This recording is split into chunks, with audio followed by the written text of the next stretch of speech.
Bom, então nós vimos que nós temos uma missão, ou seja, as coisas não devem funcionar do jeito que nós queremos, né? Não tem que caminhar para a direção que nós queremos, que nós gostamos, que nós desejamos.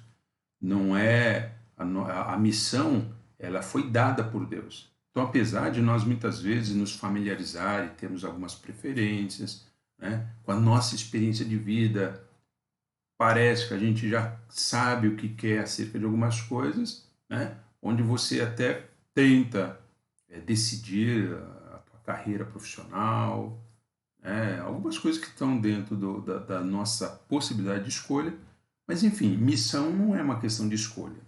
Não somos nós quem escolhemos, na verdade, o contrário, nós somos escolhidos por Deus para cumprir essa missão, né? E como nós vimos, como Deus ele é um Deus organizado, ele se organiza para cumprir os propósitos, a missão dele. Jesus, ele cumpriu toda a missão, né? E não foi do jeito dele. Ele precisou se submeter, porque ele era um enviado, né? Ele estava debaixo de uma missão. E nós, da mesma forma. Então, hoje, nós temos lá, como diz lá em Mateus capítulo 28, já no finalzinho, que a missão da igreja é fazer discípulo. Então, essa é a missão da igreja.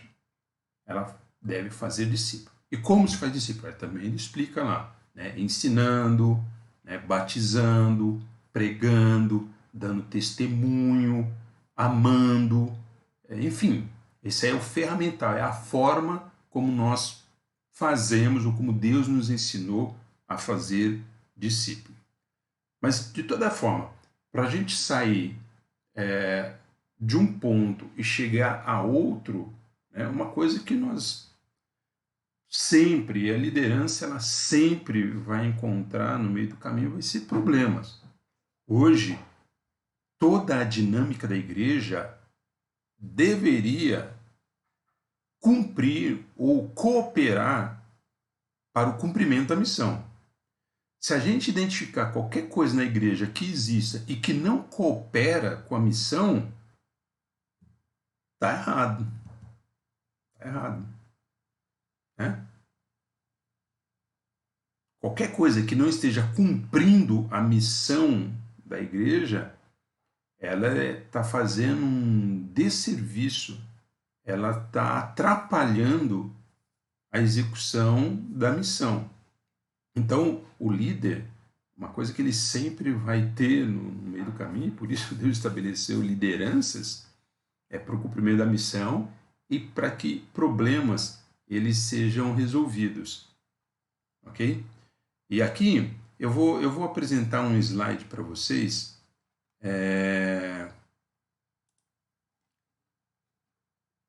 Esse aqui, ó. A gente tem uma ideia do que é resolver problemas, tá? Que a gente vai sempre se deparar com esse negócio aqui. Então vamos lá.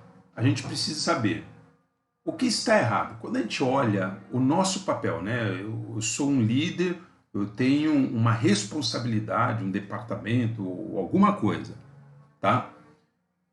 De forma geral, a gente está pegando aqui de forma geral, né? A gente precisa olhar para aquilo que nós estamos fazendo e olhar para o resultado e para a condução daquele negócio e fazer uma pergunta: o que está errado? Qual é o problema? Né? O que não está dando certo? O que não está cooperando para o atingimento do nosso objetivo?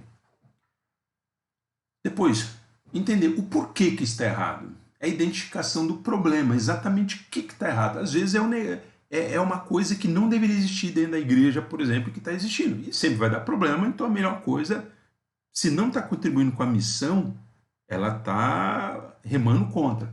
Então a gente precisa identificar qual o problema. E algumas outras coisas não, precisa estar ali, porém está sendo conduzido da forma errada. É identificar o problema. Propor mudanças, né?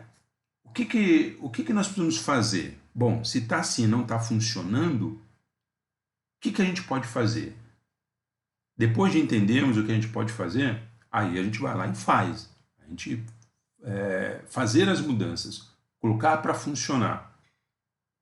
Depois que nós colocamos para funcionar, a gente precisa acompanhar, né? Acompanhar os resultados após essa mudança, depois de todo o trabalho feito. E aí? Está dando resultado? Agora está certo?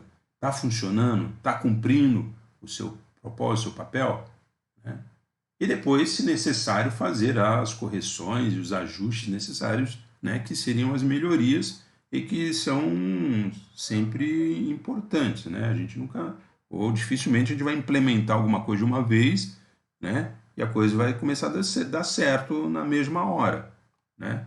É difícil isso acontecer, a não ser quando é um programa que vai lá e funciona, né? Mas a gente está lidando com gente, com processos, né? Que são gente envolvidas, são pessoas envolvidas. Porém, pessoal, para o nosso negócio, que nós estamos falando de reino, que nós estamos falando de missão, né? Isso aqui é muito importante. Nunca devemos nos esquecer que todo este processo visa o cumprimento da missão da igreja. Portanto, é a Bíblia. A Bíblia deve, esqueci de apagar isso aqui, a Bíblia deve, dizer o que está errado. É do ponto de vista bíblico. O que está errado? A Bíblia vai dizer também o porquê que aquilo está errado. Vai dizer que aquilo não deve estar na igreja, não deve fazer parte do negócio da igreja, ou aquilo que nós estamos fazendo e que faz parte da igreja, está sendo conduzido, ou feito, ou alinhado, ou ajustado, ou tratado da forma errada. A Bíblia também é ela que deve propor as mudanças. Então, se ela diz que está errado, ela também diz o que é certo. Ok? A Bíblia deve dizer também como implementar ou fazer as mudanças. Né?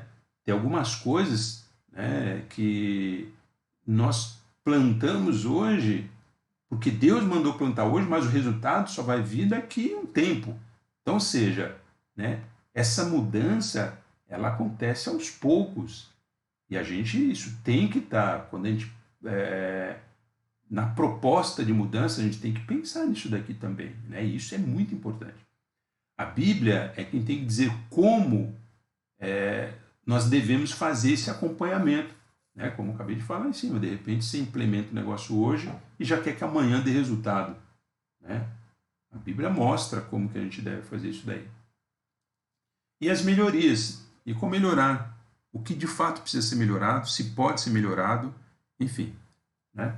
Isso aqui acho que é uma avaliação importante, né? Um ponto importante para a gente pensar de forma geral.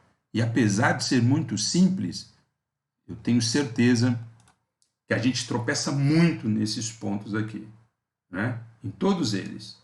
E vale a gente refletir um pouco mais sobre isso daqui.